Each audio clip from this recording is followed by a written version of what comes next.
Одоо жишээлбэл яг ийшээ харах юм бол энэ машин явгууны зам дээр ингээд давуулаад тавьсан машина зогсоосон байгаа хгүй. Тэгээ энэ машины одоо зургийг дарж баталгаажуулангуудлаа тухайн одоо 102 аппликейшн бүртгүүлэнгуудлаа өөрөө 4000 төгрөг авах боломжтой гэсэн үг.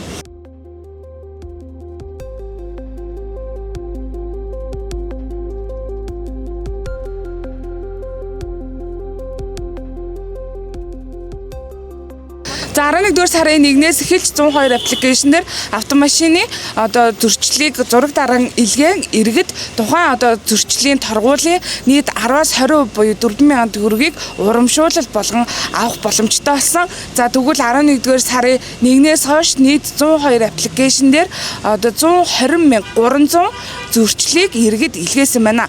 Тэгвэл тухайн илгээсэн зөрчлийн дийлэх хувийг яг энэ харагдаж байгаа шиг зогсоож болохгүй гих тэмдгийн дор байршуулсан автомашинууд болон гарц хаач тагласан автомашины зөрчлүүд дийлэх хувийг эзэлж байгаа юм байна.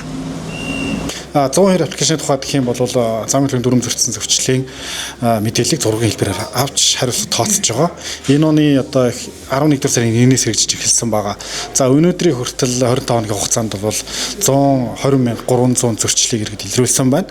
Үүнээс нэг 56,000 орчимд нь хариулт тооцсон ийм тоо мэдээлэлтэй байна. За ихэвчлэн одоо явганы зам дээр зогссон гараж гарц орц гарц тагал зогссон тийм ээ ногоон байгууламжид дээр гараа зогссон за төр зогсгоо хоригдсон нэг 227 тэмдэг зөрчил зогссон энэ төрлийн зөрчлүүд ихэвчлэн ирж байна. Тэгээ энэ бас олон талаас нь харах юм боломжтой юм байгаа маа. Бас эрэг талаас нь харах юм бол цагдаа аль багш хүрэлцээгүй байгаа, хөрч ажиллаж чадахгүй байгаа тийм ээ зөрчил гараад байгаа тодорхой мөртлөө хөрч ажиллаж чадахгүй байгаа тэр цэгүүдэд иргэдийн одоо дэмжлэгийг авч тэр төрлийн зөрчлийг бууруулах, харилцах ийм одоо үр дүнтэй ажил арга хэмжээ болж байгаа маа. Энийхэр бол буруу энэ хүмүүс айгу буруу ашиглаад байгаа шүү дээ. Яаж ашиглах вэ? Жишээлбэл энэ чинь өөрийнхөө машины зургийг авчаад тэндээс урамшууд аваад авах тийм юмнууд гараад байгаа шүү дээ. Тэгээд тэгж бодож байна. Гэтэ би бол ашиглаж үзээгүй. Цаашдаа юу н ашиглах вэ?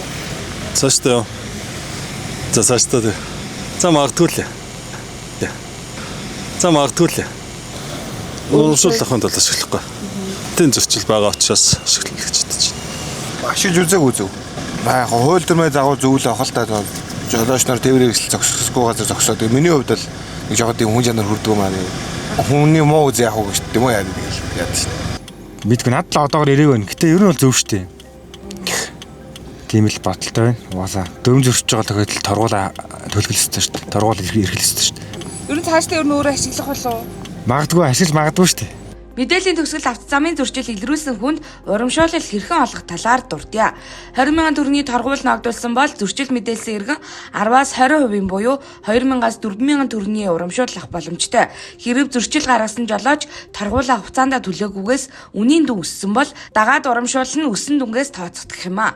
Харин зөрчил гаргасан жолоочид торгуулаа төлөх хүртэл нэмэгдэл хүү тооцогдох бөгөөд 5 сарын дараа 20,000 төгрөгийн торгуул 30,000 төгрөг болж өсдөг. Энэ тохиолдолд мэдээлэгч иргэнд 6,000 төгрөгийн урамшуулал бодогдох юм байна. Ингэхдээ олох урамшууллын дүнгээс орлогын албан татвар суудгаж иргэний данс руу шилжүүлнэ. Тус урамшууллын олголт нь нөөтийн буцаа олголтын хугацаатай ажил буюу 2026 оны 1-р сарын 20-нд 2025 оны сүүлийн 2 сарын урамшууллыг 4-р сарын 20-нд эхний 3 сарын урамшууллыг нэг удаа олохоор тогтсон байна.